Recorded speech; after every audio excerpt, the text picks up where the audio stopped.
एक दफा सोच लो तुम, तो शायद इस बार कुछ गलत ना हो।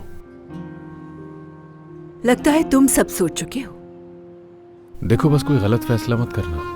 मैं गलत फैसला करूंगी?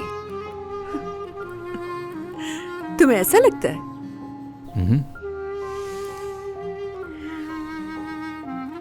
ये बात तुम कह रहे हो? मुराद अलादा, क्या तुमने अपनी जिंदगी में कोई भी सही फैसला लिया है क्या? तुम ठीक कह रही हो, मैंने गलती की, बहुत तकलीफें भी दी तुम्हें, लेकिन अब मुझे समझ आ गई है, तो सोच लो तुम, देख लो, आज नहीं भागा मैं। म्यूजिक, तस्वीरें, ये बच्चों वाला ड्रामा करने से मैं सब कुछ भूल जाऊंगी जो तुमने मेरे साथ किया। हाँ बोलो मुराद, बोलो, चुप क्यों हो?